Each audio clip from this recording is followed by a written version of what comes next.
بسم الله الرحمن الرحيم اللهم كل وليك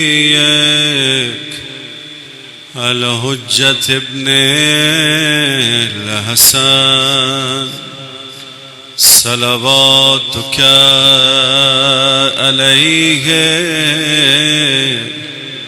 وعلى آبائه في هذه الساعة وفي كل ساعة وليا وحافظا وقائدا وناصرا ودليلا وأينا حتى تسكنه أرضك طوعا وتمتعه فيها طويلا برحمتك يا أرحم الراحمين.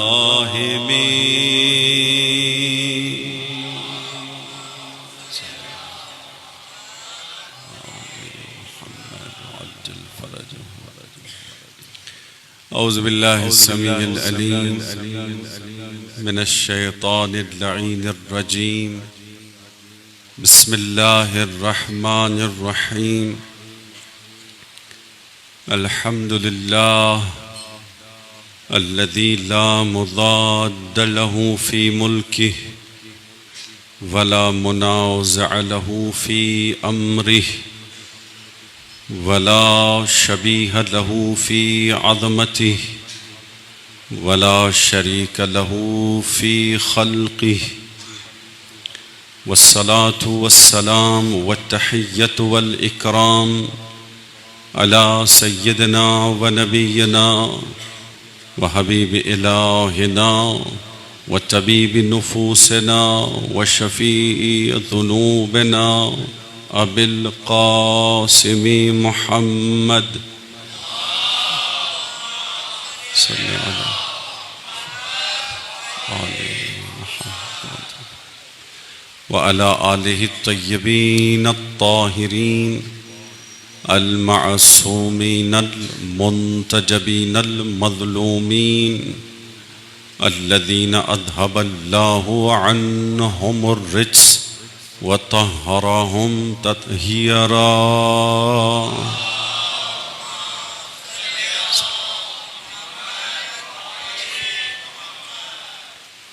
ولعنة الله على أعدائهم أجمعين من يوم عداوتهم إلى يوم الدين.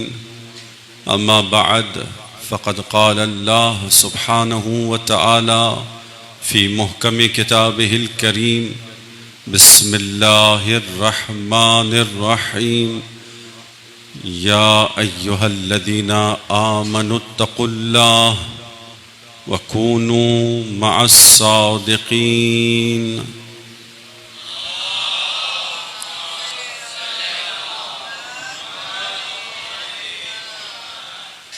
قابل احترام معزز سامعین کرام، عزاداران مظلوم امام،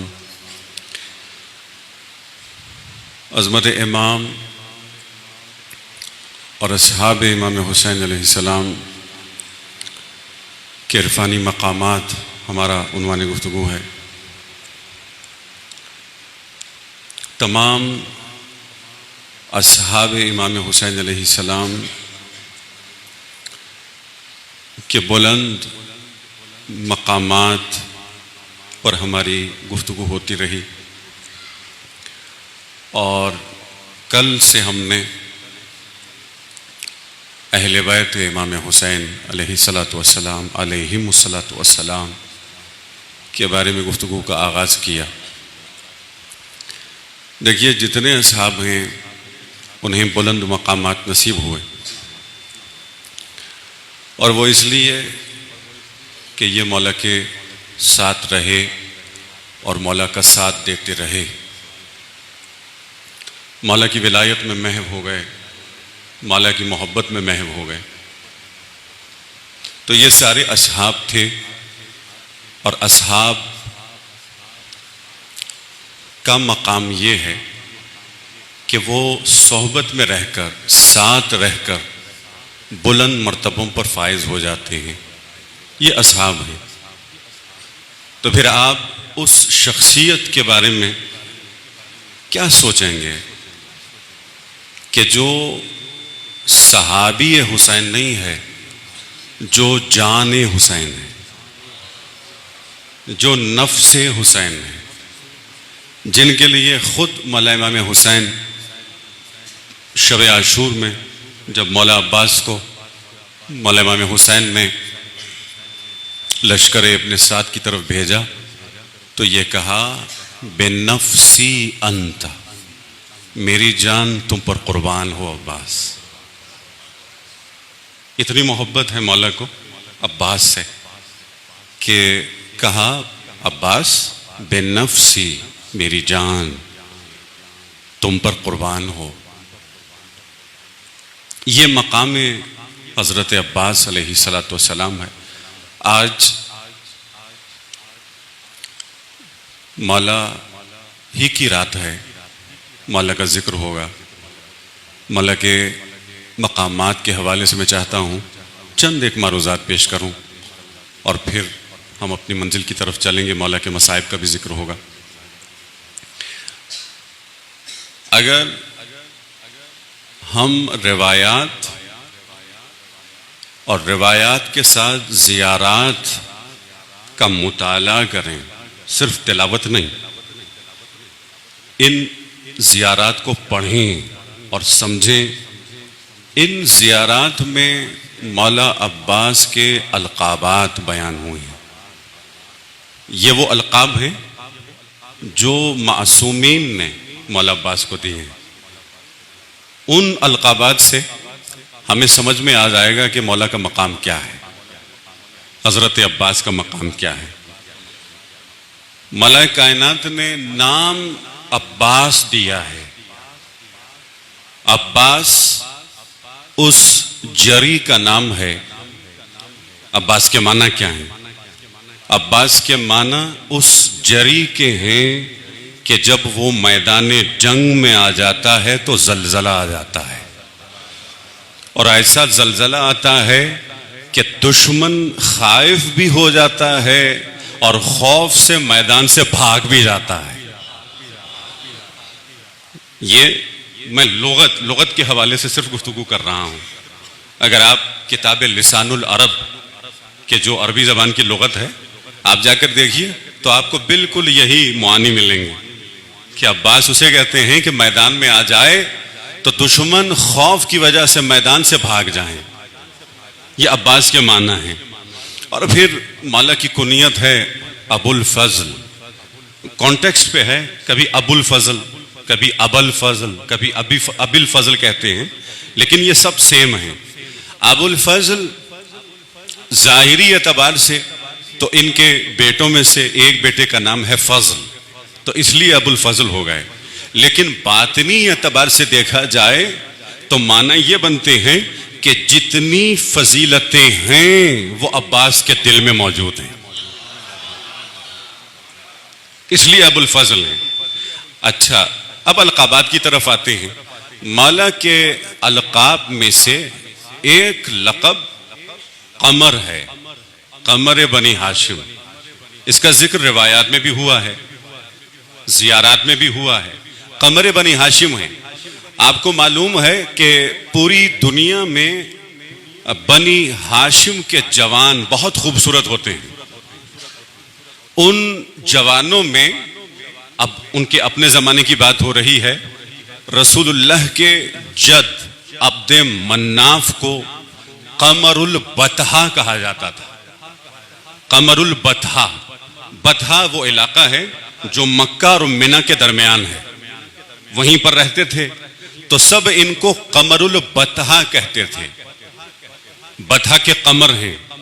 اور پھر زمانہ آیا والد گرامی پیغمبر اکرم محمد مصطفیٰ صلی اللہ علیہ وآلہ وسلم کا.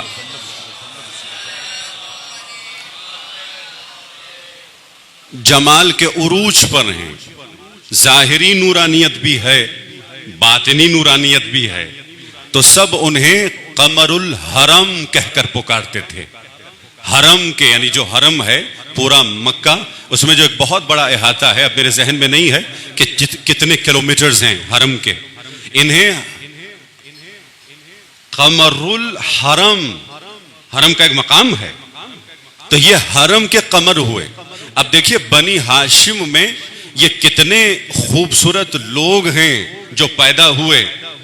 ان تمام خوبصورت جوانوں میں اگر قمر بنی ہاشم کہا گیا تو عباس کو کہا گیا. صلوات پڑھیے محمد والے محمد.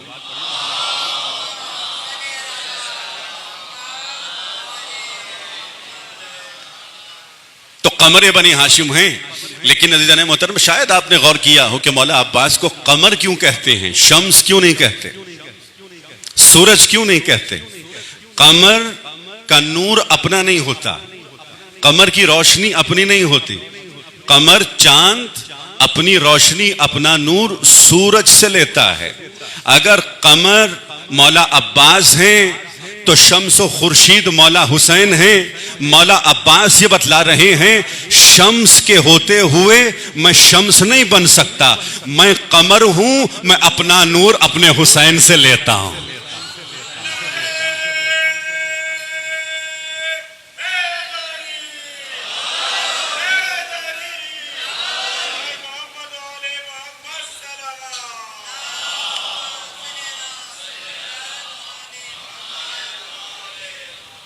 باری دیگر صلوات پڑھی محمد والے محمد کی عظمتوں پر.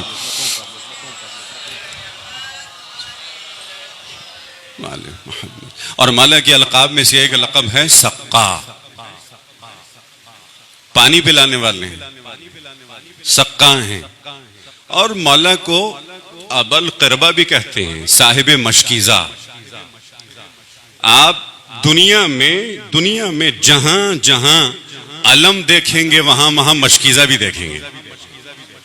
جہاں جہاں علم دیکھیں گے وہاں وہاں مشکیزہ بھی دیکھیں گے, قربہ بھی دیکھیں گے. ایسا کیوں ہے؟ یہ استعارہ ہے, یعنی جہاں جہاں عباس ہیں وہاں وہاں سکینہ بھی ہیں. ہمیشہ یہ معیت ہے. باطنی طور پر آج بھی سکینہ اپنے چچا کے ساتھ سلام اللہ علیہما. اور میرے مولا کو سقا بھی کہا گیا. مولا سقائے حرم ہیں, مسلسل حرم تک پانی لاتے رہے, پانی پلاتے رہے. یہ تو ظاہری معنی ہے. صلوات پڑھی محمد والے محمد. یہ بعد میں دینا بیٹا, باری دیگر صلوات پڑھی محمد والے.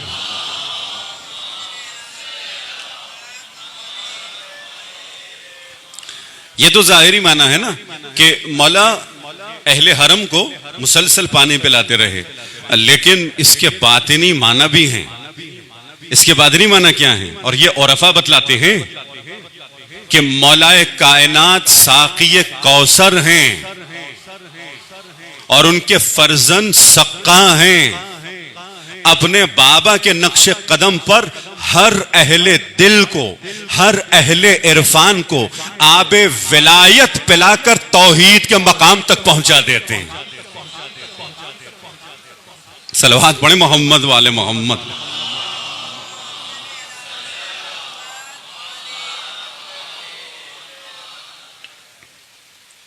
زیارات میں سے ایک زیارت ہے, کامل الزیارات میں بہت خوبصورت زیارت ہے حضرت عباس علمدار کی.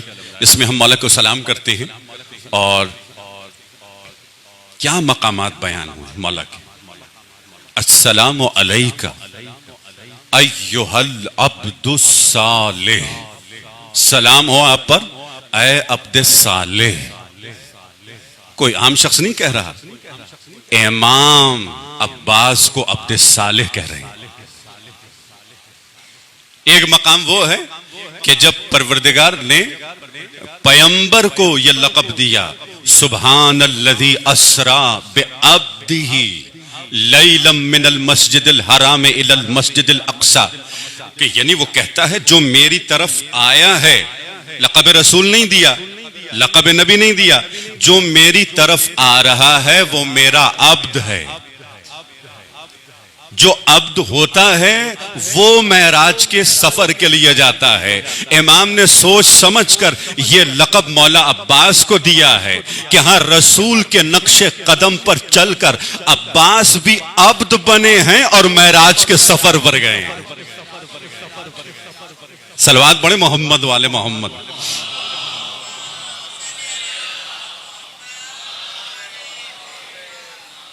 اور عبد کے ساتھ جو لقب ہے وہ ہے صالح. صرف عبد نہیں ہیں، عبد صالح ہیں. ہم اپنی نمازوں میں آخری رکعت میں تشہد میں درود کے بعد جب سلام بھیجتے ہیں تو کہتے ہیں السلام علیکہ ایھا النبی ورحمۃ اللہ وبرکاتہ. پھر کیا کہتے ہیں؟ السلام علینا وعلی عباد اللہ الصالحین. سلام ہو ہم پر، علینا اور تمام عباد صالحین پر ہمارا سلام ہو. یہ تمام عباد صالحین کون ہیں؟ یا یہ اہل بیت ہیں یا مولا عباس ہیں.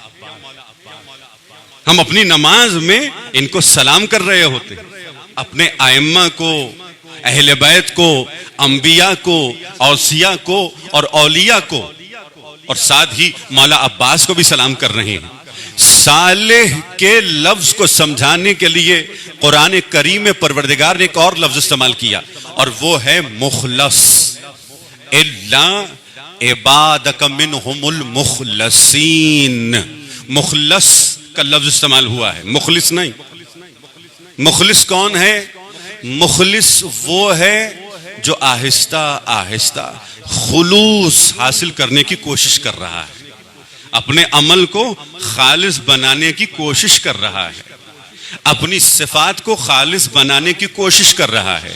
لیکن مخلص مخلص کی طرح نہیں ہے، اس کے سارے اعمال خالص ہو گئے ہیں، اس کی ساری صفات خالص ہو گئی ہیں، بلکہ اس کی ذات بھی پاک اور طاہر ہے. صلوات پڑھیں محمد والے.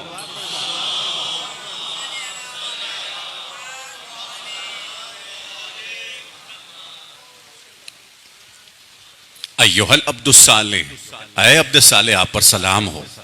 اور پھر کیا کہا؟ المطیع للہ ولرسولہ ولامیر المؤمنین والحسن والحسین.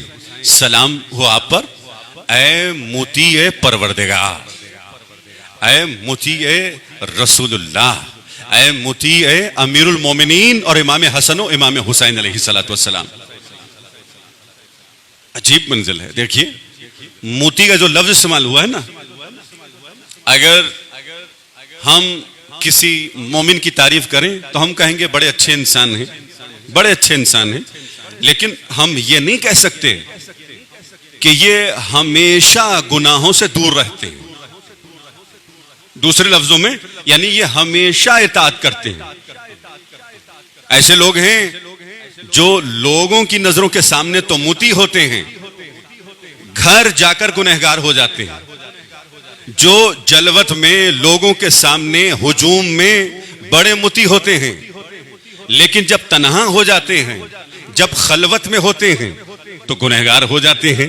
لیکن میرے مولا نے پورے یقین سے حضرت عباس کے لیے یہ جملہ کہا ہے کہ وہ جو چند لمحوں کے لیے، چند گھنٹوں کے لیے، چند سالوں کے لیے نہیں، ہمیشہ مطیع پروردگار ہے،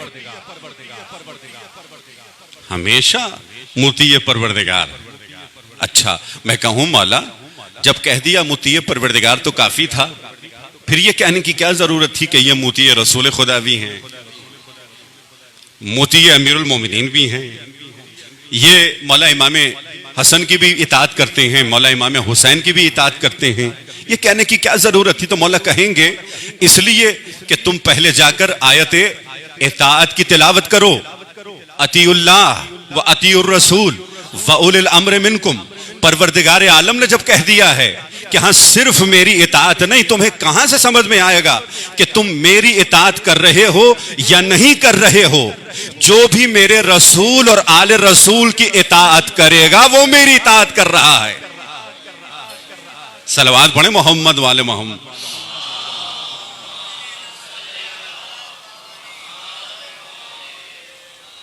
بارے دیگر صلوات پڑھیں محمد والے محمد۔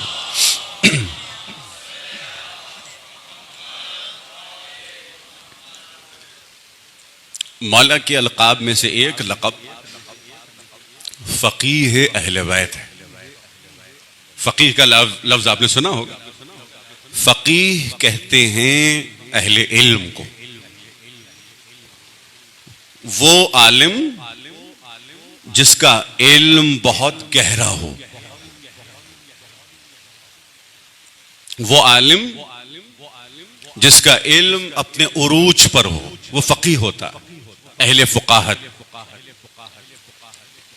یہ فقیہ اہل بیت ہے۔ میں ایک واقعہ پیش کرنے جا رہا ہوں، بہت خوبصورت واقعہ۔ ایک ہمارے بہت بزرگ عالم دین یہ واقعہ نقل کرتے ہیں، اور مقاتل کی کتاب میں بھی یہ واقعہ نقل ہوا ہے۔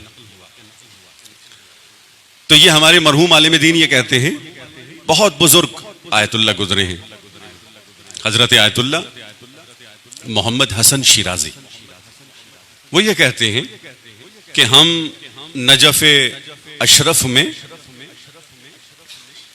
بیٹھے ہوئے تھے، کسی کے یہاں علماء بھی ہیں، حوزے کے طالب علم بھی ہیں، تو اسی مجمع میں ایک عالم دین، ایک جانی پہچانی شخصیت، تو یہ صاحب کہنے لگے کہ دیکھیے میں نے یہ کتابیں لکھی ہیں، لوگ استفادہ کر رہے ہیں، میں اہل علم ہوں، میں مؤلف ہوں، میں نے تالیفات لکھی ہیں۔ نعوذ باللہ من ذالک، بہت معذرت کے ساتھ ابھی میں جملے کہہ رہا ہوں، ان کے جملے ہیں، نقل قول۔ کہتے دیکھیے میں اہل علم ہوں، میں عالم ہوں، میں رائٹر ہوں، کتنے لوگ حوزے میں آ کر کے مجھ سے درس لیتے ہیں، لیکن مولا عباس صرف شہید ہیں، صرف شہید ہیں۔ اور پھر وہ حدیث بھی کوٹ کر دی کہ مداد العلماء افضل من دم الشہداء، کہ علماء کا قلم شہداء کے خون سے افضل ہے۔ حدیث تو ہے، اس میں کوئی شک نہیں ہے، لیکن جس طرح وہ پیش کر رہے تھے وہ طریقہ صحیح نہیں تھا کہ میں اہل علم ہوں اور مولا عباس ان کا مقام ہے، وہ مولا امام علی علیہ السلام کے فرزند ہیں، لیکن میرا مقام ان سے بڑھ کر ہے کیونکہ میں اہل علم ہوں۔ وہ شہید ہوئے ہیں۔ جتنے لوگ تھے وہ سب پریشان ہوئے، اب چونکہ وہ بڑے عالم دین تھے، لیکن جب وہ چلے گئے لوگ آپس میں کہنے لگے کہ انہوں نے مولا عباس کی شان میں گستاخی کی ہے، یہ کل یا پرسوں عبرت کا نشان بنے گا۔ یہ سب عراقی یہ کہتے ہیں، ان کے یہاں مشہور ہے کہ جو بھی مولا حسین کی بارگاہ میں کوئی گستاخی کرے، کربلا میں کوئی گستاخی کرے، تو وہ سب کے لیے عبرت کا نشان بن جاتا ہے، اور مولا عباس کچھ نہ کچھ ضرور دکھاتے ہیں۔ تو اچھا کہ چند دن گزرے اور پھر لوگ کہتے ہیں کہ ہم ہی نے ان کو دیکھا مولا عباس کے حرم میں زار و قطار رو رہے ہیں، گردن میں خود انہوں نے رسی باندھی ہوئی ہے اور مسلسل رو رو کر کہہ رہے ہیں مولا مجھے معاف کر دیں، مولا مجھے معاف کر دیں۔ اچھا ان کا گریہ ختم ہوا، یہ آئے حرم سے باہر، ہم نے پوچھا ماجرا کیا ہے، ہوا کیا؟ یہ کہنے لگے کہ مجھ سے بہت بڑی غلطی ہو گئی جو اس دن میں نے کہا تھا، میں نے پھر خواب میں دیکھا کہ مولا عباس آئے ہیں اور میں ان کی خدمت میں گیا، ان کے پاس بیٹھا، میں نے یہی جملے دہرائے کہ مولا آپ بہت بزرگ شہید ہیں لیکن میں اہل علم ہوں۔ اب مولا نے مجھے ایک ایک کر کے بتایا، کہا مجھے بتاؤ تم نے کیا پڑھا؟ تو ہم نے بتایا اتنے سال گزر گئے، ہم نے یہ پڑھا، کس سے پڑھا؟ فلاں استاد سے پڑھا۔ اور کس سے پڑھا؟ فلاں استاد سے پڑھا۔ کون سا علم لیا؟ کتابوں کا علم لیا، الفاظ کا علم لیا۔ پھر کہا اچھا تم یہ ہو، اب ہمارا سن لو، تم عام انسانوں کے پاس گئے ہو نا، میرے اساتید میرے بابا علی ہیں یا حسن ہیں یا حسین ہیں؟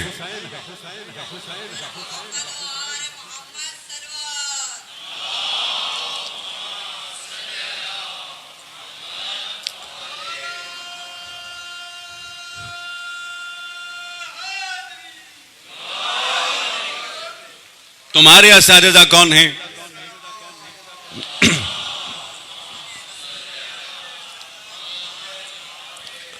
تمہارے اساتذہ عام مومنین ہیں، مجتہدین ہیں، ان کا مقام ہے، اس میں کوئی شک نہیں ہے، لیکن کہاں کوئی مجتہد اور کہاں باب علم، کہاں مجتہد، کہاں مرجع اور کہاں امام حسن مجتبی، کہاں سید الشہداء؟ کہ میرے اساتذہ تو یہ ہیں، تم نے الفاظ کا علم لیا ہے، تم نے کتابوں کا علم لیا ہے، مگر میں نے حقیقتوں کا علم لیا ہے، میں نے حقیقتوں کا علم لیا ہے۔ تم علم حاصل کر چکے ہو، لیکن مجھے بتاؤ، مولانا نے پوچھا، خود یہ کہہ رہے ہیں، مولانا نے مجھ سے پوچھا، مجھے بتاؤ اتنا علم حاصل کرنے کے بعد کیا تم یقین تک پہنچ گئے ہو؟ کیا تمہارے دل میں شکوک نہیں ہیں؟ تو میں نے کہا مولا نہیں، میرے دل میں شکوک ہیں۔ تو بس مولا کہنے لگے یاد رکھو، جتنے شکوک تمہارے دل میں ہیں، انہی شکوک سے پتا چلتا ہے کہ تم علم کس منزل پر ہو، لیکن ہمارے دل میں ذرہ برابر شک نہیں ہے، ہم یقین کی منزل پر ہیں، ہم یقین کی منزل پر ہیں۔ تم جن روایات سے استفادہ کرتے ہو نا، وہ ساری روایات مستند نہیں ہیں، چونکہ مستند نہیں ہیں لہٰذا تم اصول عملیہ سے استفادہ کرتے ہو۔ اب یہ علم اصول کی ایک اصطلاح ہے، میں اس طرف جانا نہیں چاہتا، لیکن بطور خاص مولا نے اس اصطلاح کو بتلایا ہے کہ دیکھو تم اصول عملیہ سے استفادہ کرتے ہو، اصول عملیہ اس مقام پر ہیں جہاں پر کوئی حدیث نہیں ملتی، اور مراجع اصول عملیہ سے استفادہ کرتے ہیں، لیکن ہمارے یہاں روایات نہیں، خود باب علم موجود ہیں، تو ہمیں اصول عملیہ کی طرف جانے کی ضرورت نہیں ہوتی۔ صلوات پڑھیں محمد والے محمد پر۔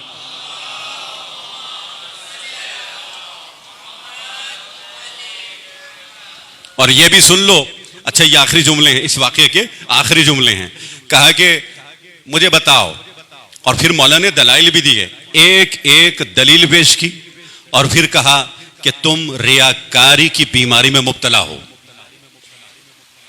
دلیل کے ساتھ، کہو یا نہیں ہو؟ کہ مولا مجھے معاف کریں، ہاں میں ریاکار ہوں۔ اچھا تمہارے دل میں حسد کی بیماری بھی ہے، دلیل کے ساتھ بتلایا مولا نے، کہاں مجھ میں حسد بھی ہے، اور بہت ساری ایسی بری صفات گنوائی مولا نے، اور میں اقرار کرتا رہا کہ اچھا تم وہ ہو جس میں ایسی صفات پائی جاتی ہیں، ایسی صفات پائی جاتی ہیں، ایسی غلط عادتیں پائی جاتی ہیں، لیکن اللہ نے ہمیں ان صفات سے مبرہ کر دیا، ہم خالص ہیں، ہم مخلص ہیں، ہمارا شمار مخلصین میں ہوتا ہے۔ صلوات پڑھیں محمد والے محمد۔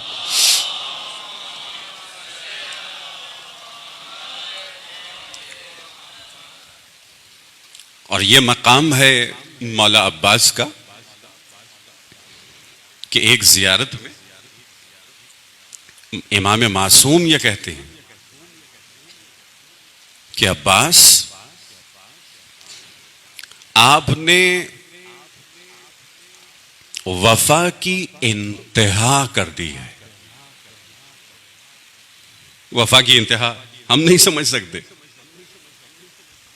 جو ممکن تھا وہ آپ نے کیا۔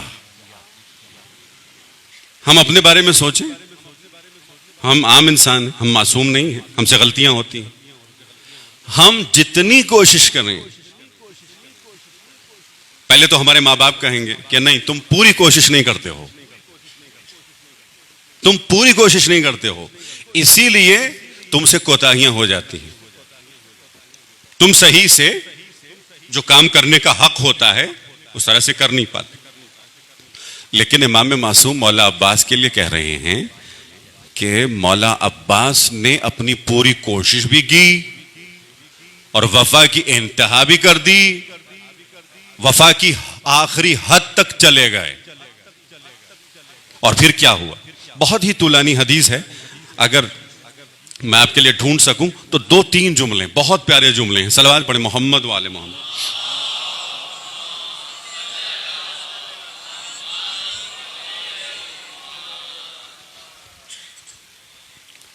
دیکھیے مولا فرما رہے ہیں وَأَعْتَيْتَ غَایَةَ الْمَجْهُودِ، آپ نے جو بھی امکان میں تھا وہ کیا، جو اس عالم امکان میں جو بھی ممکن تھا وہ مولا عباس نے کیا ہے.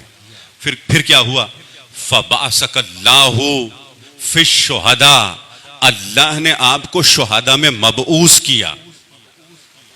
وَجَعَلَ الرُّوحَ مَعَ أَرْوَاحِ الشُّهَدَاءِ. اب یہ دیکھیے یہ بہت بلند منزل ہے، ہم سوچ بھی نہیں سکتے اس منزل کے بارے میں. وَآتَاءَكَ مِن جِنَانِهِ أَفْصَحَهَا مَنزِلًا، کہ وہ منزل آپ کو عطا ہوئی کہ جہاں اب کوئی حد نہیں ہے، جہاں حدود نہیں ہیں، جہاں بارڈرز نہیں ہیں. صلوات پڑھیں محمد و آل محمد پر.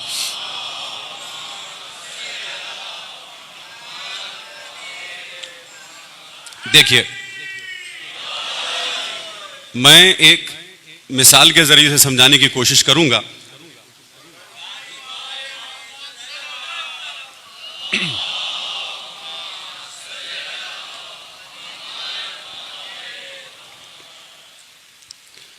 اور وہ مثال ہے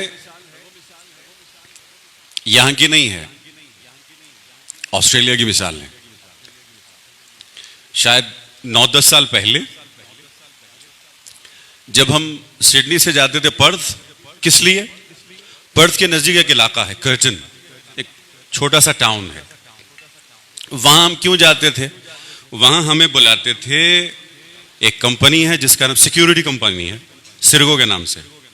یہ لوگ کیمپ میں یا ڈیٹینشن سینٹر میں سیکیورٹی دیتے ہیں. ہمارے وہ مومنین جو مختلف جگہوں سے وہاں جاتے ہیں آسٹریلیا، لیکن اللیگل انٹری کرتے ہیں وہ، تو ان کو ڈیٹینشن سینٹر میں رکھا جاتا ہے، ان کو کیمپ میں رکھا جاتا ہے. اچھا میں بہت مختصر کر رہا ہوں لیکن مثال بہت اہم ہے، بہت اہم ہے. وہاں انہیں ہر آسائش مہیا تھی، آپ سوچ بھی نہیں سکتے. بہت بڑا ڈیٹینشن سینٹر جہاں وہ پڑھ بھی رہے تھے، مسلسل کلاسز پہ کلاسز، ورزش بھی کر رہے تھے، سپورٹس بھی کھیل رہے تھے، اور طرح طرح کی چیزیں جو بہرحال فیسلٹیز ممکن تھیں. لیکن پھر بھی یہ لوگ کہتے تھے، سیکیورٹی والے، یہ جو سرگو والے تھے، مجھ سے یہ کہتے تھے کہ یہ نفسیاتی امراض میں اتنے مبتلا ہو گئے ہیں کہ حتیٰ ان میں سے بعض خودکشی کر دیتے ہیں، اپنے آپ کو مار دیتے ہیں. تو اس لیے مجھے فون کر کے کہتے تھے کہ آپ آئیں، آپ یہاں مجلس بھی پڑھیں اور کچھ نفسیات کے حوالے سے بھی ان سے بات کریں، جو ماڈرن سائیکالوجی ہے. تو میں دونوں اعتبار سے ان سے گفتگو کرتا تھا، ان کو سمجھانے کی کوشش کرتا تھا کہ آپ ایک دن نکل آئیں گے، آپ نا امید نہ ہو، یہ ساری چیزیں. تو عزیزان محترم دیکھیے، ڈیٹینشن سینٹر میں ہر طرح کی فیسلٹی موجود تھی، لیکن پھر بھی یہ لوگ بیمار ہو جاتے تھے. جب میں نے ان سے پوچھا کہ آپ کیوں بیمار ہو جاتے ہیں، آپ کیوں پریشان ہیں، تو کہتے ہیں کہ قبلہ جیسے بھی ہو، جتنی بھی فیسلٹیز ہوں، یہ کتنے ایکرز پر ہے یہ سینٹر، لیکن دل میں یہی بات ہے کہ ہم چاروں طرف سے بند ہیں، ہم چاروں طرف سے بند ہیں، ایک بڑی چار دیواری میں ہیں، اس سے باہر نہیں جا سکتے. ایک تو یہ بات. دوسری بات یہ نہیں معلوم آخر ہم کب تک اس سینٹر میں رہیں گے. یہ دو باتیں ہو گئی. اچھا اب دوسرا واقعہ بھی سن لیجئے. آسٹریلیا کے ہی ایک جوان نے خواب میں کیا دیکھا پروردگار نے اس کی ہدایت کی کہ وہ یہاں سے چلا گیا اس دنیا سے، وہاں عالم برزخ میں ہے یا عالم قیامت میں ہے، اسے پروردگار نے ایک بہت بڑا گھر دیا ہے.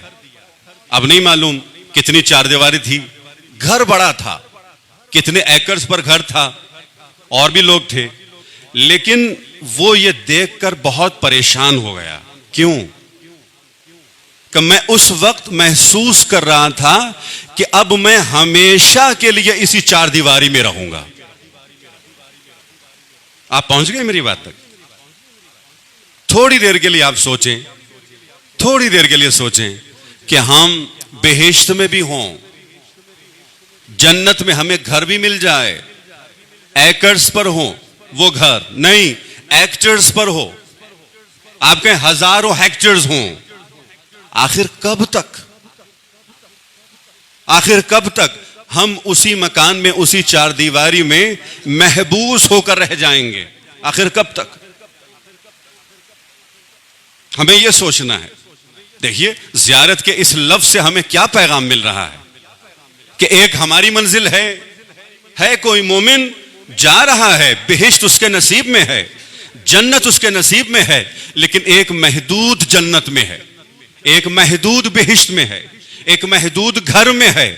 لیکن مولا عباس کو جو مقام نصیب ہو رہا ہے، میرے مولا یہ کہہ رہے ہیں کہ جس طرح جعفر طیار کو 2 پر نصیب ہوئے، یہ استعارہ ہے، پر تو نہیں ہے، مولا عباس کو 2 پر نصیب ہوئے ہیں. جہاں چاہیں عباس جا سکتے ہیں، جہاں چاہیں جا سکتے ہیں. یہاں آنا چاہیں عالم دنیا میں بھی آ سکتے ہیں، عالم برزخ میں جانا چاہیں جا سکتے ہیں، عالم قیامت میں جانا چاہیں جا سکتے ہیں، عالم اسماء و صفات کی طرف جانا چاہیں جا سکتے ہیں. غرض یہ کہ جہاں جہاں تک حکومت پروردگار ہے وہاں وہاں عباس جا سکتے ہیں. صلوات بڑھے محمد والے محمد.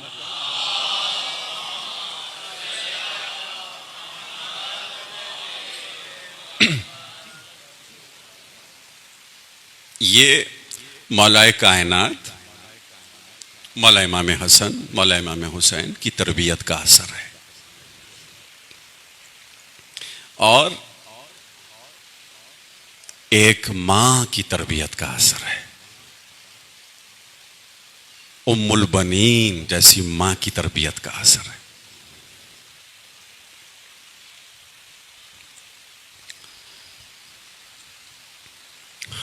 شہزادی زہرا سلام اللہ علیہا کے آخری دن تھے.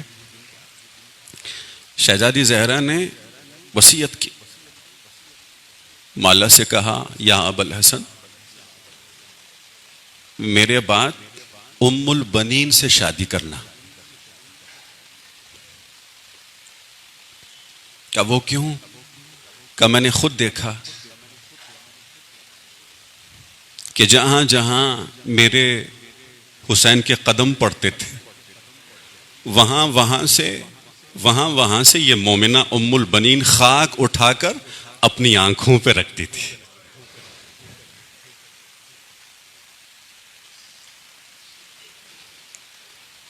ام البنین کو میرے حسین سے بہت محبت ہے.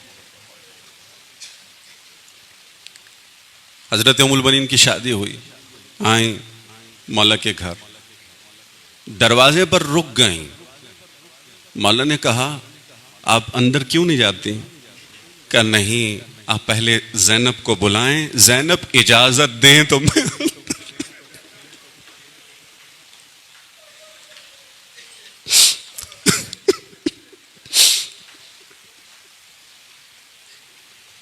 یہ تربیت کا اثر ہے.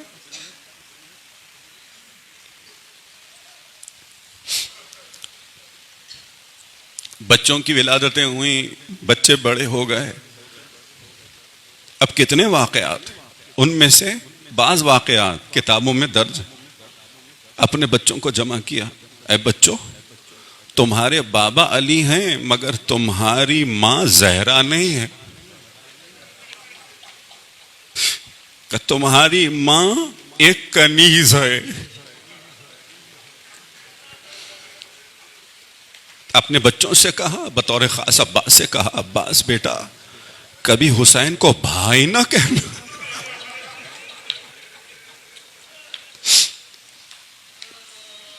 جب بھی حسین کو بلانا سیدی کہہ کر بلانا، مولائی کہہ کر بلانا.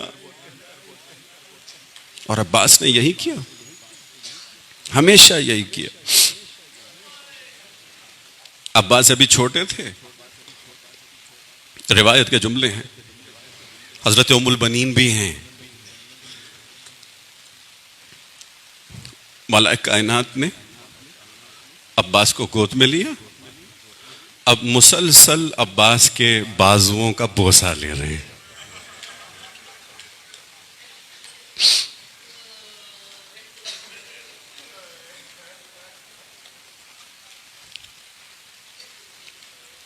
کیا ام البنین جانتی ہو کیوں میں عباس کے بازوؤں کو چوم رہا ہوں؟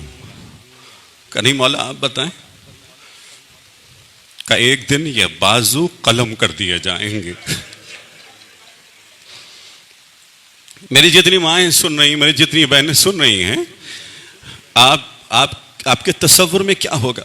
ام البنین نے کیا کہا ہوگا؟ روئی ہوں گی؟ نہیں، تاریخ کہتی ہے روئی نہیں ہیں. کہا شکرن للہ، الحمدللہ. کہ حسین پر یہ بازو قلم ہو جائیں.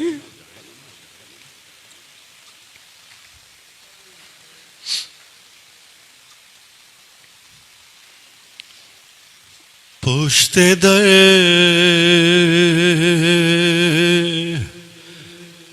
ہم راہ محسن، ایسے زہرا گر گئے.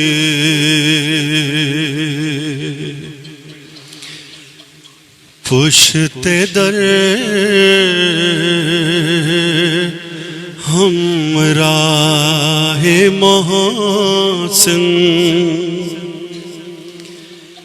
ایسے زہرا گر گئے.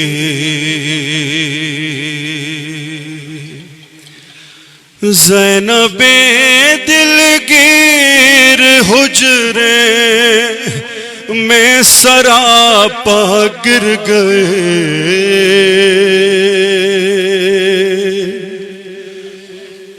پشت در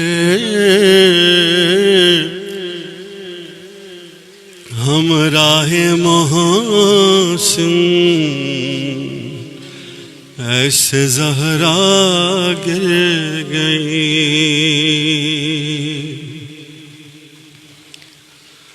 بازوں کے بن گرے عباس جیسے منہ کے بل.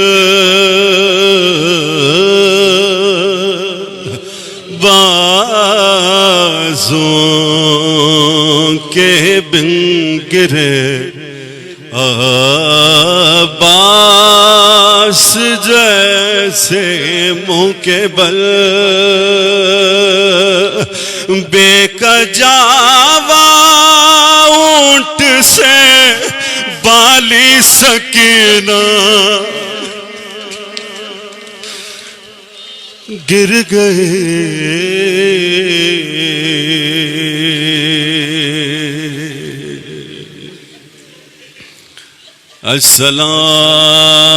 السلام علی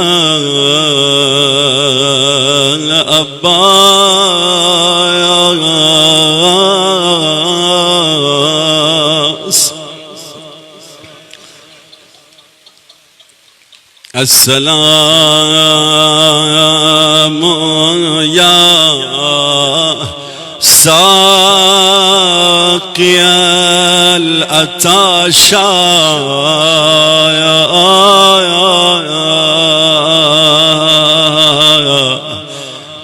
عباس سن رہے تھے سکینہ کی آواز آتی تھی العطاش العطاش.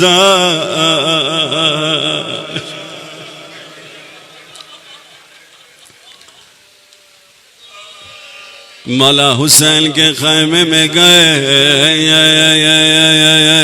مولا اجازت دے پانی لاؤں. مولا نے اجازت دی.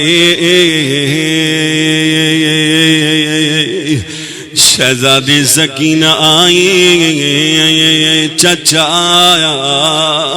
پھوپھی اماں زینب آپ کو بلا رہی.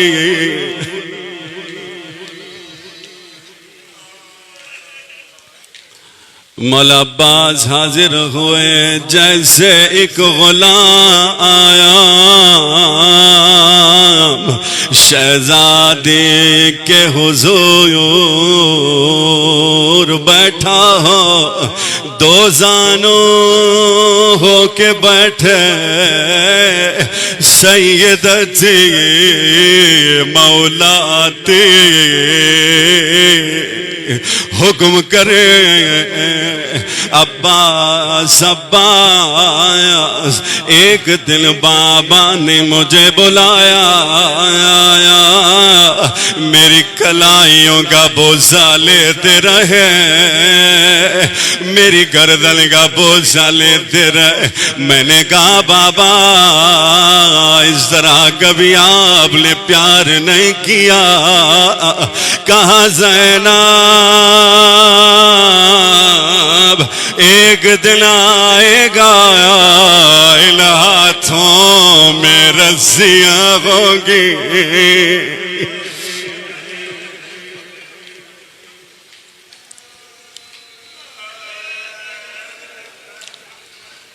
مگر عباس میں ہمیشہ سوچتی تھی جس بہن کا عباس جیسا بھائی ہو کون اس بہن کے ہاتھوں میں رسیاں باندھے گا. مگر عباس آج مجھے یقین ہو گیا تم جا رہے ہو. جاؤ عباس. مولا عباس آئے.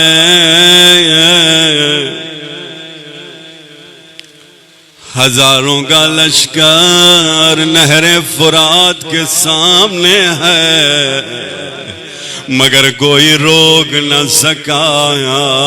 عباس ہے. سب ڈر ڈر کے بھاگتے رہے. عباس پہنچ گئے. چلو میں پانی لیا. پانی کو دیکھا. بابا کا جملہ یاد آیا. عباس اس وقت پانی نہ پینا جب میرا حسین پیاسا ہوگا.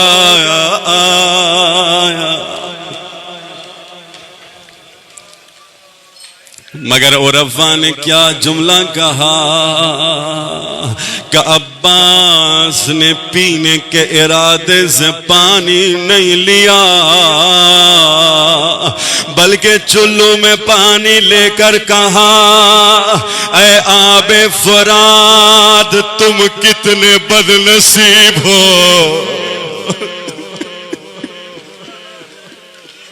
یہاں اولاد زہرا پیاسی ہے اور تم یہاں موجود ہو. مولا عباس نے مشکیزے میں پانی بھرا. آئے خیموں کی طرف روانہ ہوئے، لشکر بے لشکر سامنے آتے رہے، سامنے سے آ کے کوئی وار نہیں کر سکتا، پیچھے سے آئے، عزاداروں مجھے معاف کرو، مجھے پڑھنا ہے، اس لیے کہ ائمہ نے کہا ہے، اہل بیت نے حکم دیا ہے، ہماری مصیبتوں کو سناؤ۔ ظالم نے وار کیا عباس کا دایاں بازو،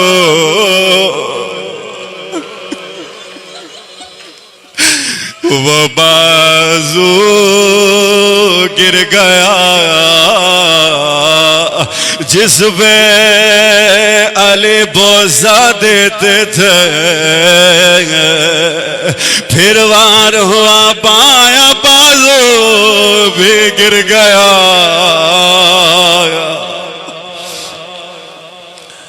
عباس نے مشکیزہ دانتوں میں لیا،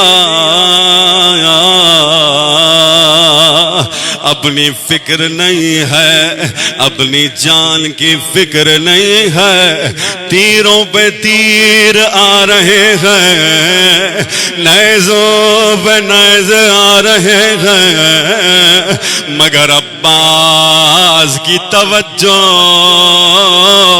حسین کی سکینہ کی طرف ہے۔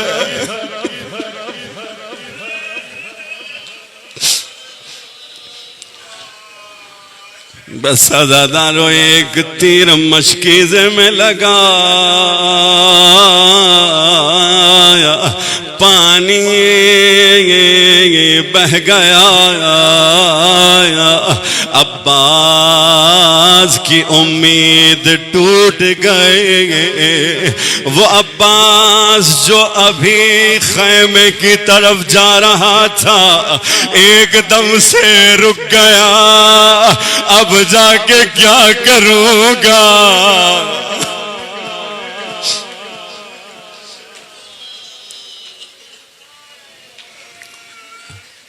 عزادارو یہی وہ وقت تھا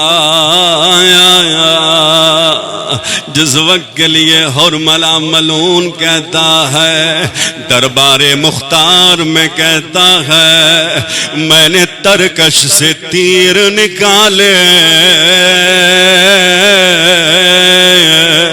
عباس کی طرف پھینکے، ایک عباس کے سینے پہ لگا، ایک عباس کی آنکھ میں لگا،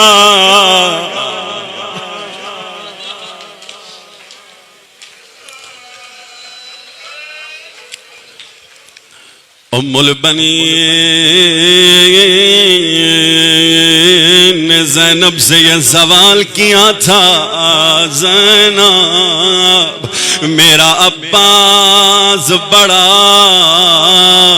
قد بلند تھا، کوئی میرے عباس کے سر پہ وار نہیں کر سکتا تھا، آخر وہ کون تھا جس نے میرے عباس کے سر پہ گرز مارا؟ شہزادی زینب کہتی ہیں، اماں کوئی پہنچ نہیں سکا، مگر جب عباس کی آنکھ میں تیر لگایا، عباس نے اپنا سر جھکایا، گھٹنوں سے تیر نکالنا چاہتے تھے، ظالم نے گرز سے مارا، عباس گھوڑے سے گرے،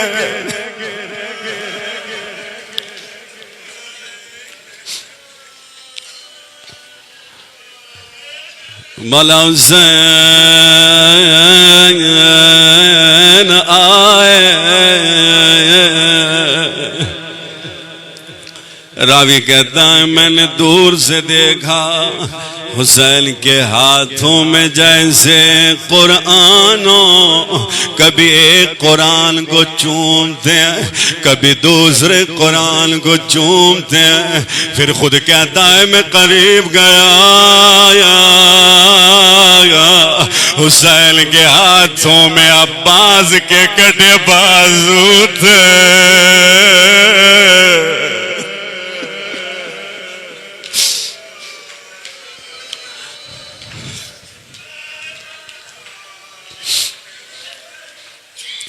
عباس کے سر کو گود میں لیا، عباس میں آ گیا، کہا مولا جان، میری اماں ام البنین کہتی تھی جب میری ولادت ہوئی تھی سب سے پہلے میں نے آپ کی زیارت کی، اب جب کہ میں جا رہا ہوں آپ کی زیارت کرنا چاہتا ہوں، مگر مولا کیا کروں، ایک آنکھ میں تیر ایک آنکھ میں خون،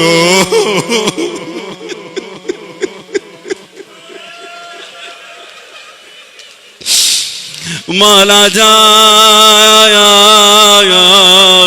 میری آنکھ کو صاف کریں، میں آپ کا دیدار کروں، مولا میں آپ کو زحمت نہ دیتا اگر بازو ہوتے۔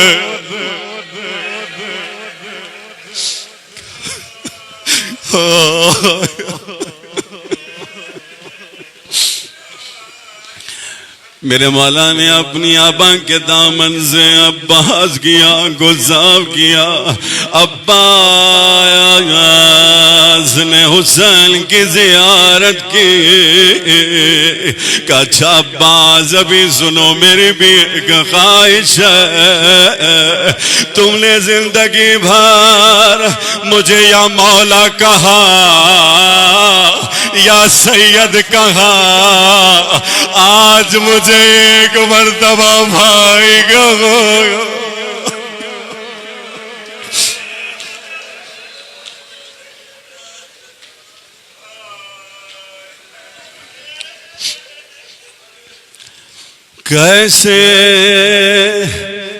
کیسے میں تم کو غازی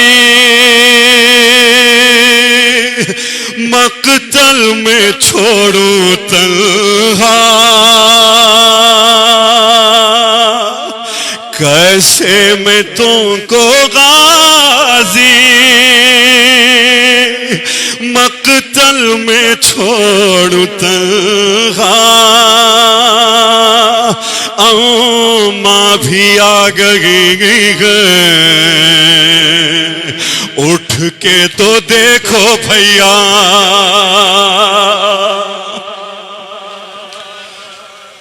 ایک بار مجھ کو غازی بھائی کہو خدا را،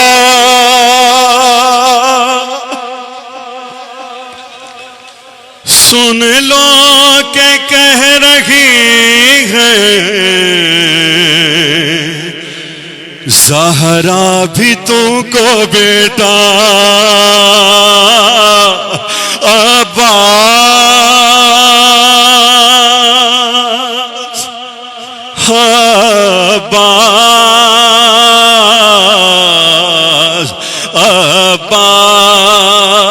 اور جیسے عباس نے زہرا کو آتے ہوئے دیکھا،